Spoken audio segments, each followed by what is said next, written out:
നമസ്കാരം, ഫെബിലാണ്. Kattalan, directed by Paul George, producer by Sherif Muhammad.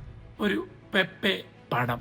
Action കൊറിയോഗ്രഫിയിലും സിനിമാറ്റോഗ്രഫിയിലും എഡിറ്റിംഗിലും മ്യൂസിക്കിലും മാത്രം നിൽക്കുന്ന കാട്ടാളൻ. ടെക്നിക്കൽ ഘടകങ്ങൾ എത്ര തന്നെ മികച്ചതാണെങ്കിലും നല്ലൊരു സ്ക്രിപ്റ്റ് ഇല്ലെങ്കിൽ സംഭവം പണിപാടുകയെ. ലോജിക്കില്ലാത്ത, കണ്ടിന്യൂറ്റി ഇല്ലാത്ത കഥ പറച്ചിൽ.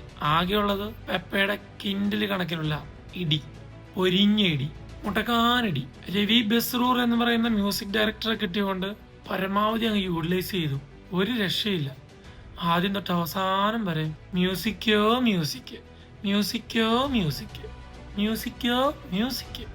നിങ്ങളെടുത്ത എഫേർട്ടിനെ മാനിച്ചുകൊണ്ട് തന്നെ പറയട്ടെ, നിങ്ങളുടെ അടുത്ത എഫേർട്ടിന്റെ പകുതി പോലും സിനിമയിൽ കാണാൻ പറ്റിയില്ല എന്നുള്ളതാണ് ഏറ്റവും വലിയ സങ്കടം.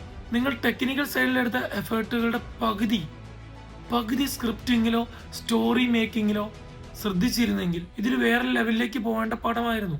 ഒരു കഥയുടെ ഫ്ലോ, കണ്ടിന്യൂറ്റി, ഇമോഷൻ, കഥാപാത്രത്തിന്റെ ഡീറ്റെയിലിംഗ്. പഞ്ച് ഡയലോഗ് പറയാൻ വേണ്ടി മാത്രം വാതിറക്കുന്ന കഥാപാത്രങ്ങളായി പോയോ എന്നൊരു സംശയം. ചില കഥാപാത്രങ്ങളാണെങ്കിൽ മിണ്ടത്തുമല്ല, ഒള്ളി ആക്ഷൻ, നോ ഡയലോഗ്സ്. ശരിക്കൊരു കുഞ്ഞിക്കാനം KGF സൃഷ്ടിക്കാനുള്ള ശ്രമമായിരുന്നു. ക്യാരക്ടറിന്റെ ഇൻട്രോ ഒക്കെ അങ്ങനെയാണ്, പക്ഷെ വർക്കായില്ല. എനിക്ക് ഏറ്റവും ഇഷ്ടപ്പെട്ടത് പോസ്റ്റ് ക്രെഡിറ്റ് സീനാണ്. ഈ സിനിമ ഷൂട്ട് ചെയ്ത വിഷ്വൽസ് ഒരു മേക്കിംഗ് വീഡിയോ പോലെ എഡിറ്റ് ചെയ്ത് കാണിച്ചിട്ടുണ്ട്. അടിപൊളി. ടൈറ്റിൽ ക്രെഡിറ്റ്, ആ പരിപാടി കൊള്ളാം. അത് ചെയ്ത ആൾക്ക്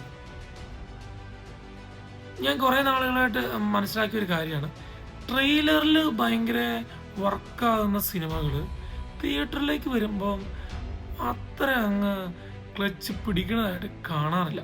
കാട്ടാളൻ ഒരു സിനിമാറ്റിക് ഫിലിമാണ്.